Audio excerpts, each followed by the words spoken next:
네, 오늘 말씀의 제목은 초대교회 전도 운동의 주역입니다.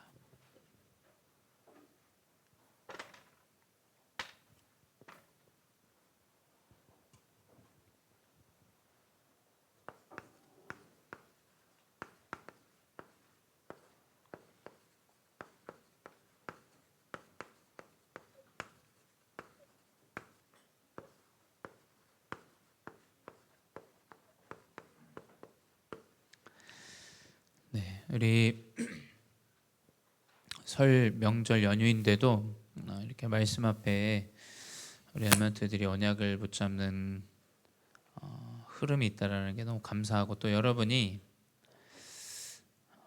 보니까 부모님도 이렇게 같이 앉아 있고 한데 감사한 일이에요. 왜냐하면 복음을 알고 예배 가운데 예배의 중요성을 알고 연휴 기간이지만 그 말씀을 붙잡을 수 있는 가정의 흐름이 있다는 건 사실 어마어마한 일입니다. 또 우리 또 오늘 하명이도 왔는데 언약을 붙잡으세요. 언약을 하나님 말씀 붙잡으세요. 우리가 지금까지는, 그러니까 이 예배라는 게 아무래도 목회자가 목사님이 말씀을 전한다 하다 보니까 이걸 대부분 사람들이 어떤 사람의 말로 듣기도 하고 아니면 어떤 뭐 잔소리로 듣기도 하고, 여러분 하나님 언약으로 붙잡아야 돼요. 목사님은 맞습니다. 어떤 감정이 있는 사람이고 목사님의 성품도 개인 성품을 또 가지고 있고 목사님의 것들이 나올 수도 있어요.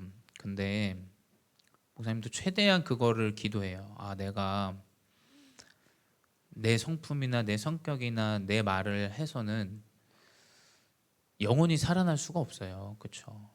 똑같습니다.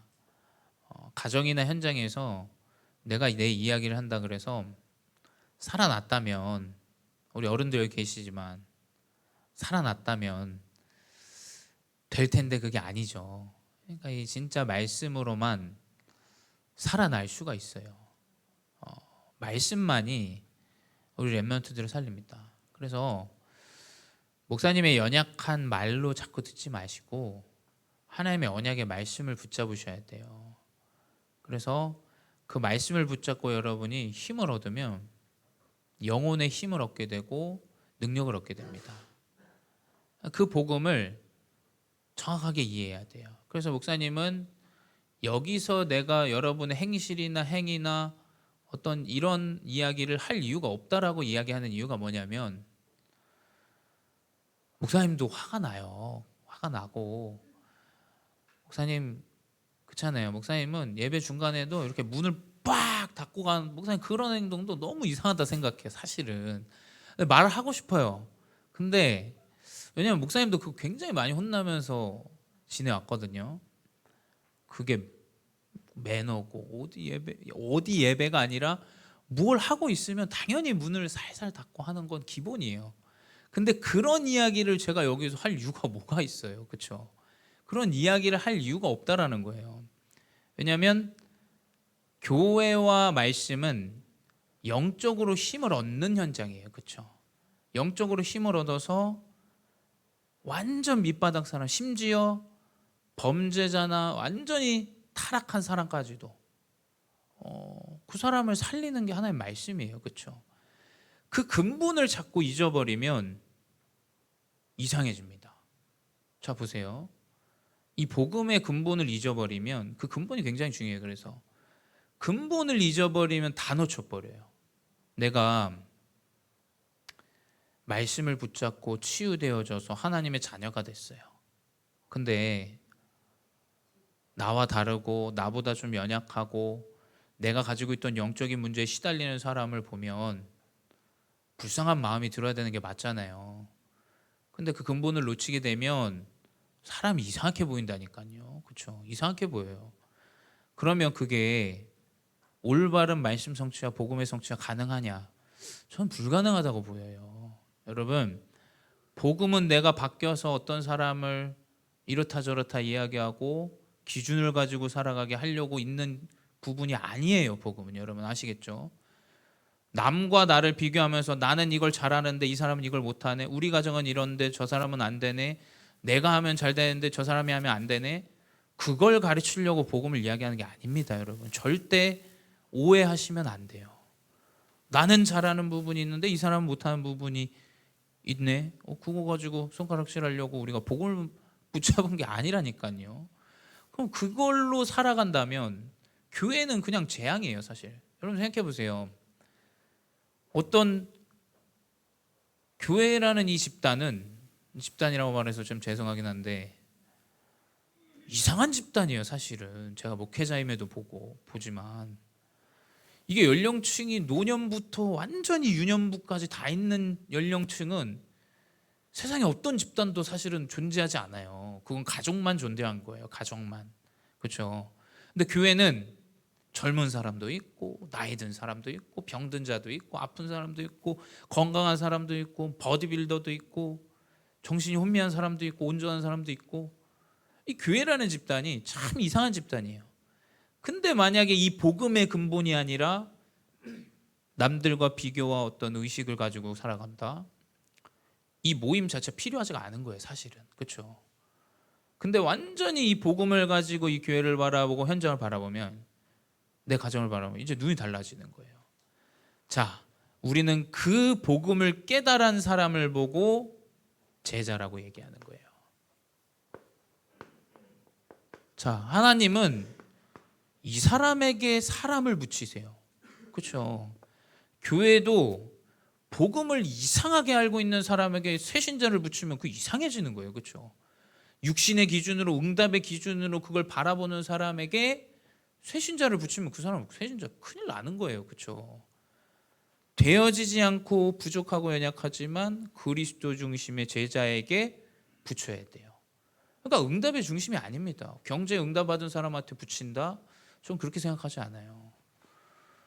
우리 이상학 권사님 가정에 큰 아픔이 있지만 우리 권사님 사실은 어마어마하게 기도하시는 분이에요. 그렇죠? 근데 뭐 우리 다 아는 얘기, 뭐 응답이 그렇게 많다라고도 볼 수도 없어요. 근데 꿋꿋이 언약을 붙잡고 가는 이 믿음의 여정, 그렇죠? 여러분 그걸 복음의 능력으로 봐야 돼요. 그걸 정확하게 봐야 돼요. 뭐 응답이 많냐 적냐, 응답은 하나님이 때가 되면 주시게 돼 있는 거지 그게 어떻게 기준입니까? 여러분 복음을 정확하게 알아야 돼요. 내 응답이 오냐 안 오냐 이걸로 제자가 되는 게 아니라니까요. 언약을 어떠한 순간에도 문제가 와도 응답이 와도 흔들림 없이 언약을 붙잡는다, 그게 제자예요. 그 사람에게 하나님은 제자를 붙이세요. 그게 오늘 사도행전 6장에 나온 이야기예요. 자, 접대를 일삼아요. 접대라는 건 사람을 누가 오면 맞이하기도 하고 대접하기도 하고 해야 돼요, 교회라는 게. 근데 아무나에게 이 접대하는 사람을 맡기겠습니까? 저도 마찬가지예요. 교회에 누군가 오면 중요한 제자에게 야 이거 가가지고 너가 이거 좀 도와라, 목사님 자주 이야기하잖아요. 그러니까 아무나에게 이야기를 하겠어요. 사실은 제자에게 이런 일을 맡기겠죠. 결국 뭐냐, 교회와 내 현장에서 응답받을 수 있는 건 사실은 제자가 세워줘야 돼요. 그리고 제자를 통해서만 제자가 나오게 돼 있어요. 그래서 12명의 사도들이 모였는데 7명의 칭찬받는 자를 따로 세워라, 일꾼을 세워줘라, 이렇게 얘기를 해요. 접대하는 일은 니들이 해. 사람 뭐 불평불만하고 사람 욕심 많고 이래저래 정신문제 시달려 뭐하고 이런 건 니들이 해. 말씀과 기도의 전문은 우리가 하겠다, 딱 이제 이야기하죠. 그래서 사실 진짜 교회에서 어려운 사람은 사실 제자에게 맡겨요. 그렇죠? 사람들은 그걸 착각해요. 좋은 일을 맡기면 좋은 일이라 생각하는데 진짜 제자에게는 진짜 어려운 일을 맡겨요. 그렇죠? 어려운 현장에. 그게 사실은 바울의 전도 방법이에요. 그리고 초대교회 전도 방법. 그게 하나님이 역사하시는 전도 방법이에요. 진짜 제자에게는 가장 어려운 걸 맡겨요. 그렇죠? 그래서 그 어려운 현장에서 살릴 수 있도록 이 제자가 회복되어지는데 그게 여러분이고 하나님의 그 여정으로 인도하고 계신데, 우리 렘넌트 제자들이 완전히 환경에서 넘어서야 돼요.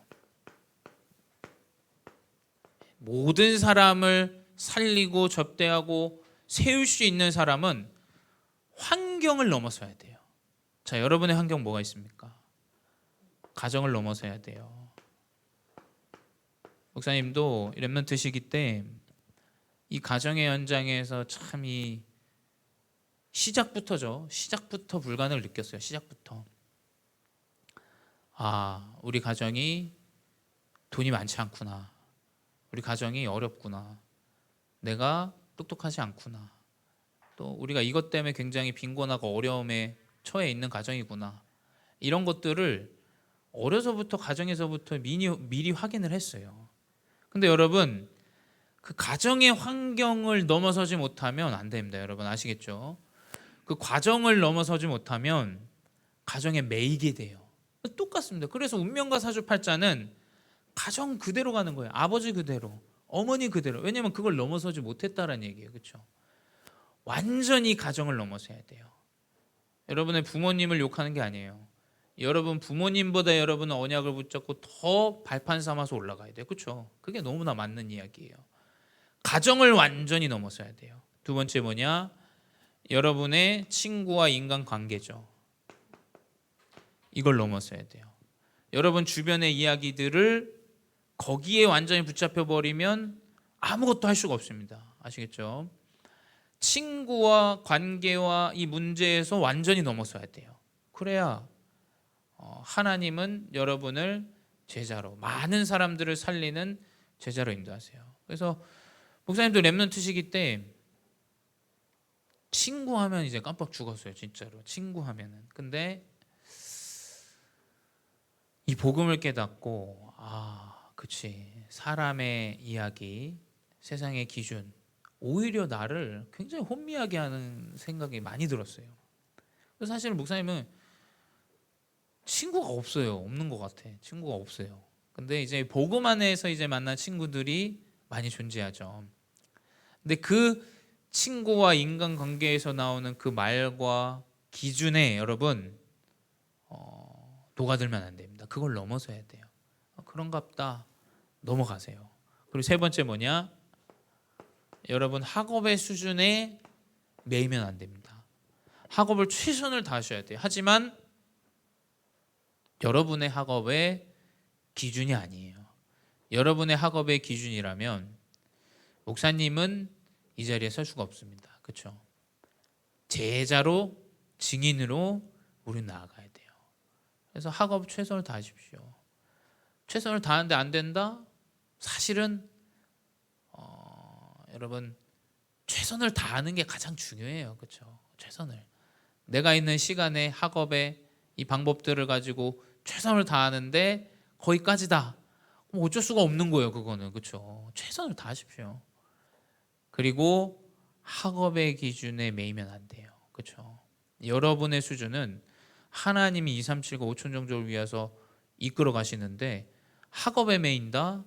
그럼 거기까지예요. 사실은. 그래서 여러분 학업을 완전히 넘어서셔야 돼요. 그리고 네 번째 뭐냐? 이제 교회예요. 교회에 이런 말 저런 말 많습니다. 절대 복음 아닌 다른 말에 여러분이 영향받으면 안 돼요. 그렇다면 우리 어른들이 계시는데 어른들은 다짐을 하셔야죠. 내가 후대에게 복음 말고 다른 걸 전달한다? 정말 있어서는 안 됩니다.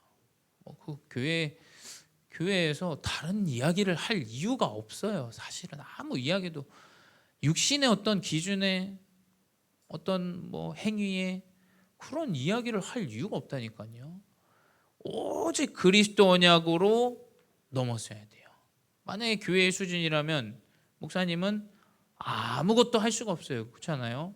목사님은 우리 교회가 수준 다른 대형 교회처럼 어마어마하게 큰 교회가 아니잖아요. 그 수준에 매여버리면 안 돼요. 그리고 복음 아닌 다른 사람의 말에 매여버리면 안 돼요. 그래서 이 모든 환경을 넘어서야 돼요. 그 제자들은 나의 환경과 일들에서 넘어섰어요. 이게 그냥 긍정적으로 본다 해도 여러분 환경에서 내가 긍정적인 생각으로 살아가는 사람과 부정적인 생각으로 살아가는 사람의 인생은 차이가 나요. 근데 복음 안에서 하나님의 능력을 알고 진짜 이 환경을 넘어서는 믿음과 확신을 가지고 살아가는 거. 이 말은 여러분이 자만하라는 얘기가 아니었어요. 그렇게 알아듣는 사람이 있다면 여러분 너무 틀린 이야기죠. 복음의 마음을 중심을 그 237과 5천 종족 서밋의 중심을 마음에 딱 새기는 거예요. 그리고 현장에서 내가 도전하고 인도받는 거예요. 두 번째 뭐냐? 나를 넘어서야 돼요. 이제 이 안에서 나오는 것이 이제 나인데 이 나를 넘어서야 돼요. 이 나를 넘어서는 건 다른 게 없습니다. 여러분 안에 그리스도의 망대가 세워져야 돼요. 목사님도 내 가정에서 오는 그 기준들, 흐름들 너무 많아요. 근데 그 기준에 매이면 사람을 살릴 수가 없어요. 그렇죠? 내 가정과 다르고 저 사람의 가정과 다르다라는 것을 여러분 그것과 상관없이 그리스도의 망대를 써야 돼요. 하나님 나와 함께 계시고 하나님 이유가 있고 하나님 뜻이 있고 하나님 계획이 있다라는 사실을 망대로 세워야지 그것이 아닌데 교회 안에서 제자로 일꾼으로 사역자로 설 수가 없어요. 왜냐하면 어떤 사람의 기준을 가지고 있는 사람에게 이 기준은 안 돼 라는 사람에게 그 기준과 합당하지 않는 사람을 누가 맡기겠어요? 맡기면 안 되는 거예요. 그건 그렇죠. 오직 그리스도의 망대를 내 마음에 세워야 돼요. 그리고 나를 넘어서는 건 내가 원하는 길과 여정이 아니에요. 그 망대를 세우고 가는데 하나님이 문을 여시고 인도하시는 여정이 있어요. 그걸 인정하고 살아가는 거예요. 그게 아니면 여러분 인생의 여정은 후회뿐이에요. 그걸 선택하지 말걸, 이렇게 하지 말걸, 저렇게 하지 말걸. 그럼 어떻게 살아갑니까? 삶을 살아갈 수가 없어요. 도전조차도 할 수가 없어요. 내 과거의 선택이 이랬기 때문에 내 현재의 이 여정의 선택, 나는 이걸 할 수 없다. 그래서 우리 렘넌트들이 이 여정을 그리스도의 언약의 여정으로 가야 돼요. 그게 문제여도 상관없다니까요. 포로로 가도 상관없는 일이에요. 그걸 불쌍하게 여길 이유도 없는 일이에요. 그렇죠? 왜냐하면 이게 세계복음화의 여정이라면 그걸 왜 불쌍하게 여깁니까? 불쌍하게 여길 게 없어요. 그래서 교회는 사람이 존재하기 때문에 감정이 교류되지만 감정을 교류하긴 현장이 아니에요. 감정은 여러분 그걸 깨닫는 사람에게는 깨달을 수 있겠지만 깨닫지 못하는 사람에게는 깨달음이 없어요. 그렇죠? 목사님이 다민족에게 이렇게 하는데 그 사람이 그걸 감사하게 여기지 않으면 그 일은 감사한 일이 아니에요. 그렇죠? 괘씸한 일이 돼요. 본인이 그거를 감사함을 느껴요. 감사한 일이 되겠죠. 결국 뭐냐? 감정을 교류하기 위한 현장이 아니에요. 그리스도 복음의 여정을 세우고 가기 위한 현장이라는 사실을 잊지 마셔야 돼요. 그래서 남의 여정에 관심을 가질 필요가 없습니다. 남의 가정의 형편이 어떤지 그걸 우리가 뭐 생각할 이유가 없어요. 그렇죠? 왜냐하면 그 개인의 여정입니다. 그 개인의 여정. 그걸 불쌍하게 볼 필요도 없고 육신적으로 많은 것들을 막 우리가 헌신하자.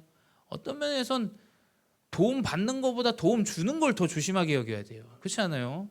이 사람이 그걸 내가 도움을 주는데 이 사람이 그걸 불쾌해할 수 있잖아요. 그걸 더 조심히 여겨야 돼요. 그 여정을 그냥 인정하고 그리스도 언약에서 인도받는 거예요. 그래서 우리 렘넌트들이 나를 넘어설 수 있는 것은 이 여정을 그리스도의 여정으로, 전도자의 여정으로, 어떠한 삶이든 어떠한 문제든 하나님은 나를 통해서 전도자로 세우고 나를 통해서 살릴 제자가 있다는 사실을 언약으로 붙잡고 그 여정을 가야 돼요. 세 번째, 그러면 하나님은 길을 보여주십니다. 길을 보여주시고 길을 가는 곳마다 작품을 세워요. 길을 분명히 보여주시게 돼 있어요. 마음에 확신이 확 듭니다. 우리 렘넌트 어리지만 확신이 확 들어요. 하나님의 계획이 이것이구나. 하나님의 뜻이 이것이구나. 하나님이 나를 이렇게 준비하고 계시구나. 이게 지나고 나서 깨닫기도 하고 가는 여정 중에 깨닫기도 하고 가기 전부터 깨닫기도 하고 그 깨닫게 돼요. 그래서 뭐냐? 이 망대와 여정 이정표로 나를 넘어서요. 나를. 여러분 이 나의 기준에 매이면 안 됩니다. 절대 아무 사역을 할 수 없어요. 사람을 살릴 수 없습니다. 인생은 여러분 시작한 그 순간부터 문제예요. 그러면 내가 문제를 계속 곱씹어요. 내가 이 문제는 이렇고 저 문제는 저렇고 여러분 아무 일도 할 수 없어요. 복음의 능력이 나타날 수가 없습니다. 매 순간 망대와 여정과 이정표로 답을 얻어야 돼요. 하나님 문제와 사건이 이렇다면 하나님 나에게 그 기도를 통해서 하나님 나에게 이 힘을 주세요. 하나님의 계획과 뜻을 이루어주세요. 그래서 저는 마음에 기도할 때 그러니까 이게 짜증내듯이 기도해요. 하나님 아니면 끊고 맞으면 가고 전 못합니다. 하나님 알아서 해주세요. 하나님이 안 되면 하고 뭐 안 되면 안 되게 하고 되면 되게 하고 저에게 안 되면 힘을 주세요. 힘을 줘야 제가 할 거 아닙니까? 힘을 안 주는데 제가 어떻게 합니까? 그 기도를 해요. 그래서 여러분 상황과 환경과 일들 가운데서 나를 뛰어넘는 망대 여정 이정표를 정확하게 붙잡아야 돼요. 세 번째 뭐냐? 그리고 여러분의 업 300%가 준비되어집니다. 그래서 환경과 나를 넘어서는 사람에는 분명히 개인에게 전문성이 준비되어져요. 이 전문성이 먼저 발견이 되겠죠. 우리 렘넌트는 이걸 일단 발견하는 시기예요. 발견되어지면 이제 시동 걸고 가면 돼요. 발견이 안 되니까 이게 문제인 거지. 발견이 되면 오직 해버리는 거예요. 오직. 이 전문성이 환경과 나를 넘어서는 데 나오게 돼요. 분명히 나오게 됩니다. 생각해보세요. 환경을 계속 도망쳐요. 계속 내 기준에 매요. 아무것도 이 전문성이 붙잡혀지지가 않아요. 환경을 넘어서고 계속 나를 넘어서고 하는데 아주 중요한 이 전문성이 세워지게 돼요. 그리고 두 번째 뭐냐? 현장에 맞춰져요. 어제 우리 최현정 원사님네 신발 갔는데 이 화성 저기 어디입니까? 사강? 네, 사강인데 사실은 좀 시골이에요. 시골 화성. 근데 거기 양꼬치집을 갔어요. 양꼬치집을 갔는데 테이블이 8개인데 야 여기가 장사가 너무 잘 돼요. 너무 잘 돼. 이게 설날이어서 그런지 모르겠는데 근데 보니까 이 주변에 중국 동포분들이 많이 사시는 것 같더라고요. 중국 동포분들이 많이 살고 이 사장님도 동포분이야. 그러니까 이 제가 여쭤봤어요. 여기가 사장님 월세가 얼마예요? 여쭤보니까 1000에 80에 여기가 되게 장사가 잘 돼서 그렇지 월세가 엄청 싸다 뭐 이렇게 얘기하시더라고요. 원래 여기가 딴 것이 그렇게 비싼 데가 아니어서. 근데 장사가 너무 잘 돼요. 계속 와요 사람이. 뭐 중국인분들 오셔가지고 얼마나 그렇겠어요. 각 그 본인의 음식들, 본인의 그 문화들, 사람들 만나고 싶은. 그러니까 이 아무리 시골이어도 내 현장에 맞는 흐름 안에 있으면 분명히 거기서도 승리해요. 아무리 못 사는 나라라도 그 현장에 잘 사는 사람은 존재해요. 필리핀은 아무리 못 삽니다. 하지만 거기에서 1%의 사람들은 존재해요. 그렇죠? 그 사람들은 한국인보다 더 잘 살아요. 현장의 어떤 중요한 흐름들을 잘 볼 수 있는 이 영적인 눈을 하나님은 우리 렘넌트들에게 보여주세요. 그렇죠? 여기가 아유 뭐 보니까 살만한 여기가 뭐 형편이 이렇네 저렇네 이걸 보는 사람이 있고 야 이 현장의 이 흐름이 이렇게 아무리 어려운 현장이라도 그 현장에 분명히 흐름이 존재하는구나 이걸 이제 보는 흐름이 있죠. 그러니까 분명히 나의 현장의 이 흐름을 하나님은 보고 준비하게 하세요. 그래서 미래 시스템을 하나님이 준비하세요. 그래서 목사님이 전도사 때 신학교를 다니다가 1년을 휴학했어요. 우리 아실지 모르겠지만 연구원을 1학년 다니고 2학년 다니고 휴학을 했어요. 왜냐하면 내가 이렇게 뭐 현장을 잘 모르고 내가 그냥 목회자가 되면 이게 무슨 의미가 있나? 내가 무슨 목회 자격증을 따려고 여기 학교를 다니는 건가? 라는 생각을 이제 많이 했어요. 그래서 내가 1년을 휴학을 하고 계속 현장으로 이제 다녀봐야겠다. 근데 이 현장에 다민족들이 너무 많은 거예요. 너무 많아. 너무 많아서 목사님이 이제 언어가 안 되니까 목사님 동기를 불러가지고 계속 매주 이제 금요일마다 캠프를 했어요. 캠프를 하고 이 현장에서 이제 본 게 뭐냐면 야, 이 러시아 사람들이 이렇게 많은데 애들이 한국어가 너무 안 돼. 한국어가 너무 안 되고 한국어를 가르치는 사람도 러시아 사람이 한국어를 가르쳐요. 그러니까 이게 뭔가 수요와 공급이 잘 안 이루어져 있는 거잖아요. 야, 그러면 한국인들이 한국어를 가르치면 너무 좋겠다. 이 아이들을 좀 가르칠 수 있고 도울 수 있겠다. 이제 이런 생각들을 하게 됐어요. 그런데 하나님이 그런 만남을 담임 목사님에게 주시더라고요. 그런 만남을. 그 만남을 통해서 그 일을 지금 10년 동안 하고 온 거예요. 10년 동안. 10년 동안 쭉 그 일을 해오는데 또 도전할 게 보이면 도전할 수 있는 흐름을 가지고 또 도전하고. 결국 뭐냐? 미래의 시스템은 여러분이 환경을 넘어서고 안산이 어쩌다 저쩌다 외국이 많아서 어쩌다 저쩌다 쓸데없는 얘기 듣지 말고 사람의 기준, 내 기준 넘어서서 하나님이 주시는 나의 현장에 대한 정확한 전문성과 현장성을 가지고 있으면 필요하면 하나님 사람을 붙여서 만들기도 해요. 그러니까 이게 성령의 역사를 모르면 이걸 아예 이해를 하지 못합니다.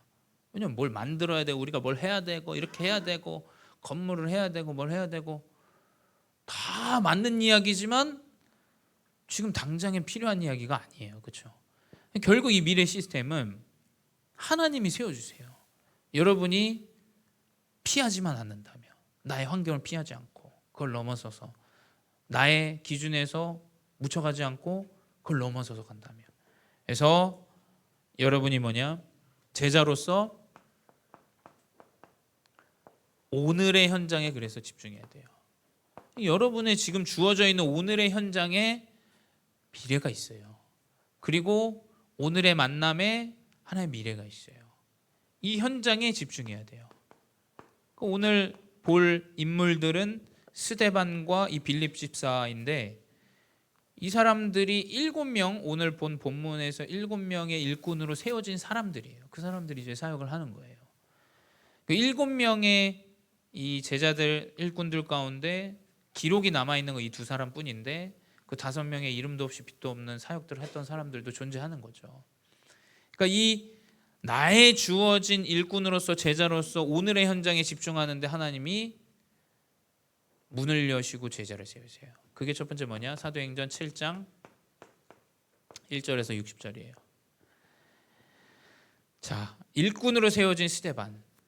이 사람이 많은 다민족 앞에서 이제 설교를 해요. 그 회당 안에 많은 여러 종류의 인종들이 모여 있는 그 현장에서 막 그 회당에서 싸움을 하면서 막 이 성령의 역사로 그리스도 복음에 대해서 증언합니다. 그럼 어떻게 되냐?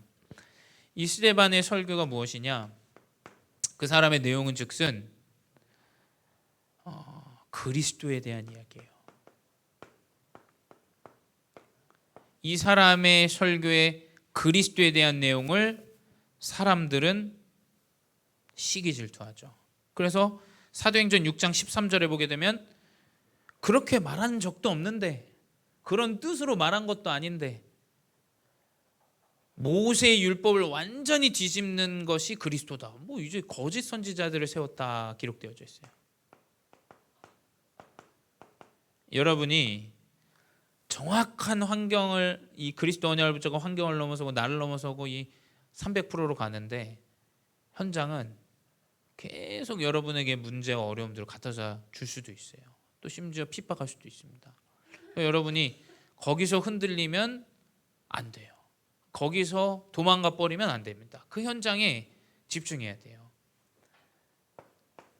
그래서 이 설교의 내용은 즉슨 뭐냐면 아주 과감하게 이 스데반 집사는 이야기해요. 니들이 그리스도를 부인하지 않냐. 그리스도를 십자가에 못 박은 이유기 때문에 그리스도에 대한 부인을 이야기해요. 사도행전 7장에 이야기하죠. 니들이 세운 그 내용은 뭐냐면 결국 니들이 세운 그 아브라함, 니들이 따르는 그 아브라함, 시작부터 그 땅을 떠났는데 니들의 의미에서는 그게 틀린 것이 아니냐 이야기해요. 이 아브라함은 그 땅을 떠나거든요. 근데 그건 틀린 것이다. 니들의 그 개념과 이론은 완전 무언가 반대됨을 이야기합니다. 모세, 요셉 이야기하죠.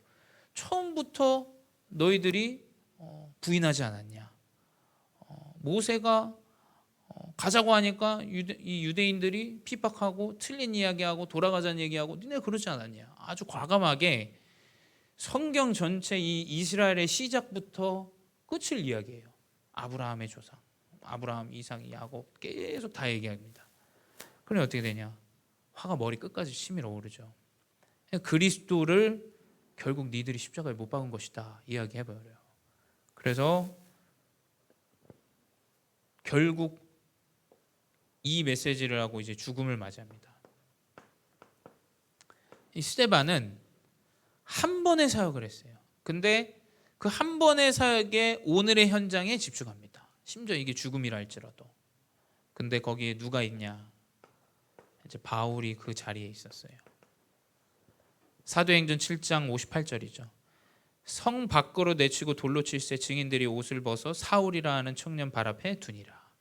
이게 바울이 그리스도를 믿는 사람을 돌로 쳐 죽이는 현장이에요. 그렇죠? 근데 거기서 무언가를 느끼게 됐을 거예요. 왜냐하면 기록에 보면 뭐라고 돼 있냐? 스데반이 성령이 충만하여 돌에 맞는데 기쁨과 환희로 성령을 맞이해요. 여러분, 그래서 억지로 하실 필요가 없습니다. 여러분, 억지로 참으면서, 여러분, 우리는 불교가 아니에요. 무슨 고행의 길을 가는 게 아닙니다. 여러분 마음의 평안과 성령의 인도와 역사를 마음 깊숙이 누리는 것이 후대에게 전달돼요. 그렇죠? 내가 그냥 척하고 모양새 내고 그건 랩런트들이 냄새를 더 빨리 맡아요. 사실은. 그렇죠? 어리면 더 빨리 맡아요. 근데 이 바울이 무엇이냐? 스데반이 돌로 맞아 죽는데 뭔가를 느끼게 되죠. 야, 이 성령의 역사함을 이제 확인하게 돼요.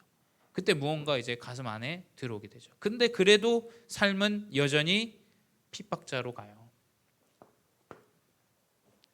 그래서 사도행전 8장 4절에서 8절이에요. 이번에 누구냐? 이 스데반의 한 번 사역 이후에 7명의 일꾼 중에 빌립이라는 집사죠. 자, 이 바울이 스데반을 죽이고 나서 이 교회가 완전히 흩어집니다. 위기 만났어요, 교회가. 자, 이때가 진짜 제자가 세워지는 시기예요. 이제 나눠지는 시간입니다. 진짜 나눠지는 시간이에요. 그래서 교회 안에 가라지 여러분 있어야 돼요. 그 가라지가 있어야 열매가 잘 맺어요. 알곡, 그 땔감 가라지 땔감 써가지고 알곡 잘 먹는 거죠. 염소 있어야 됩니다. 교회 안에는 다 뭐 의견 갖고 하나 되고 이런 사람만 있는 게 아니에요. 교회 안에 계속 응답만 있는 게 아니에요. 위기가 딱 찾아옵니다. 이제 이때 구별이 돼요. 나눠져요. 이때 진짜 제자냐 그냥 모양새만 제자냐 이게 나오게 됩니다. 그 안에 이 위기 만난 교회에 이 빌립 집사가 언약을 붙잡은 자로 서 있는 거죠. 그래서 유대와 사마리아 모든 땅으로 이 스데반 죽음 때문에 다 흩어집니다. 왜냐하면 죽을까 봐. 왜냐하면 바울이 계속 사람을 죽이러 돌아다니거든요. 그때 어디로 가냐? 이 빌립 집사가 사마리아라는 땅으로 가요. 목사님이 이 말씀을 묵상하는데 야, 이게 진짜 성경적이다. 자, 이 사마리아 땅은 어디냐? 아주 오래전에 남유다, 북이스라엘로 나눠져 있었어요. 남유다는 지금의 이스라엘의 시초고 북이스라엘은 그러니까 굉장히 이제 타락했다. 왜냐하면 그 사람들이 유대 사람들과 결혼하지 않고 이방 사람들과 결혼하고 다민족과 결혼하고 그 우상을 받아들였다라는 땅이 사마리아 땅이에요. 그러니 유대인들은 그 땅을 저주받은 땅이고 그 사람들은 저주받을 사람이다라고 이야기하죠. 근데 하나님이 이 문제를 통해서 흩으시는데 빌립을 사마리아 땅으로 보내요. 무엇이냐? 그 현장에 복음을 전합니다. 그러니까 237에 대한 언약은 우리의 기준이 아니에요. 그렇죠? 하나님이 가장 원하시는 건 내가 유대인으로서 이 법을 잘 지키느냐? 그게 아니라니까요. 이 사람이 이 사마리아 땅에 있는 사람들이 이방 우상 숭배하는 사람과 결혼한 그 땅에 그리스도 복음을 선포해요. 이게 하나님이 원하시는 거예요. 하나님이. 그 237은 아주 성경적인 거예요. 이 5천 종족에게 복음이 들어가는 건 아주 성경적인 거예요. 그래서 결국 이 사마리아 땅에 복음을 전하는데 이 복음을 받는 사람들이 막 나와요. 그 땅에 큰 기쁨이 임했더라 기록되어져 있죠. 그래서 차후에는 후반절에 보게 되면 빌립이 복음을 전하니까 이 복음이 사마리아 땅에 들어간 걸 알고 예루살렘 교회에서 베드로와 요한을 또 보내요. 같이 거기서 성령의 세례를 계속 줘요. 사마리아 땅에, 그 저주받은 땅에, 그 다민족 땅에. 그리고 그 현장에서 그리스도만을 선포해요. 그러니까 이 그리스도 언약을 붙잡는다는 건 전 세계 만방에 하나님이 여러분을 쓰신다라는 확신과 믿음이에요. 사실 이 그리스도 언약을 여러분이 붙잡는다, 하나님이 여러분을 사용하실 수밖에 없어요. 그래서 8장 7절에서 8절에 귀신들이 떠나가요. 그러니까 그 사마리아 땅에 많은 시달리는 사람들이 치유받아요. 여러분은 이 전도운동의 주역으로 하나님이 인도하실 제자라는 사실을 잊지 마시기 바랍니다. 세 번째 뭐냐? 8장 26절에서 40절이에요. 이것 또한 빌립 집사의 말입니다. 이제 이 사마리아 땅에서 다민족에게 복음을 전하는데 성령이 역사하셔서 어디로 가냐? 광야로 가요. 성령이 이끌림 따라서. 거기서 지속돼요. 지속되는 237이에요. 누구를 만나냐? 성령의 인도 따라서 에디오피아 내시를 만나요.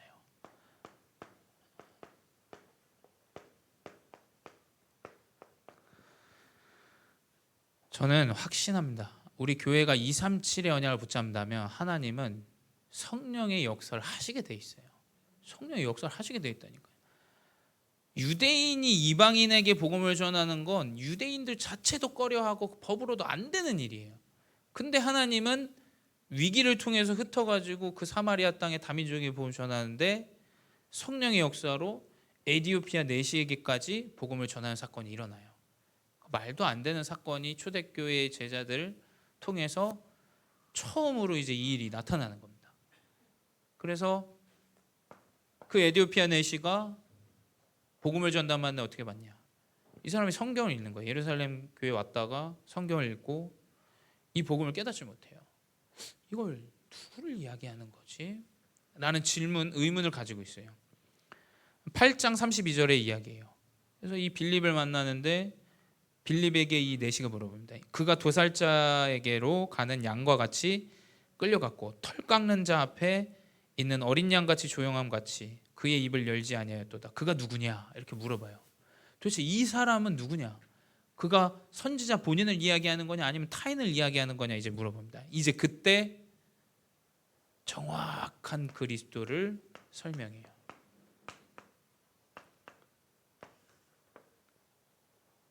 전도는 어떻게 하냐? 그리스도를 말하는 타이밍이 오게 돼 있어요. 그리스도가 필요한 자를 만나게 돼 있어요. 여러분 그게 전도예요. 내가 잘 준비해가지고 이야기한다. 잘 안 준비하고 내가 잘못 이야기한다. 상관없는 이야기예요, 사실은. 그렇죠? 성령이 역사하셔야 돼요, 성령. 그리스도의 언약이 필요한 사람을 만나야 돼요, 그렇죠? 그래야 이 그리스도 언약을 전달하죠. 그리스도 언약이 필요치 않은 사람에게 앉혀놓고 야 이게 그렇다 저렇다 맞는 얘기하면서 이런 얘기하면서 막 싸우고 그럴 필요가 없고 이유가 없어요. 그리스도의 언약을 정확하게 전달받을 자가 예비되어져 있어요. 그래서 여러분이 이 언약을 누리시기 바래요. 그래서 결론은 무엇이냐? 여러분 제자이기 때문에 제자는 오늘에 집중해라.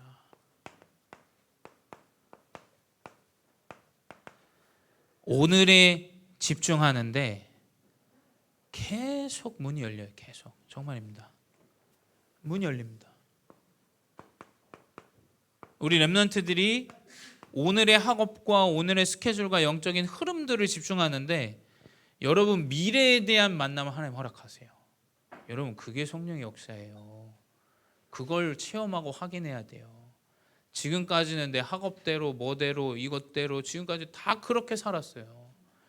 성령의 역사를 믿지도 않고 교회를 오래 다녀도 말하지도 않아요. 그걸 본 적도 없고.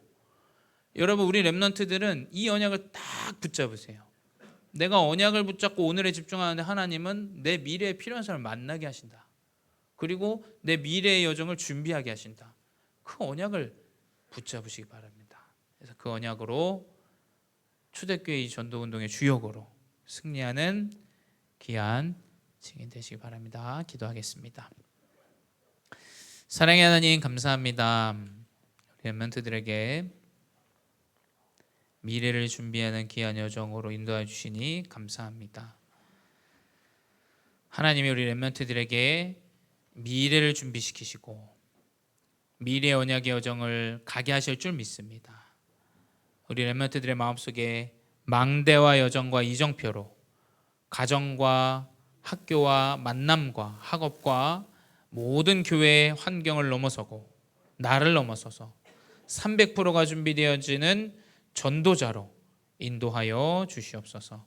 지금도 살아계신 주 예수 그리스도 이름으로 기도드렸사옵나이다. 아멘.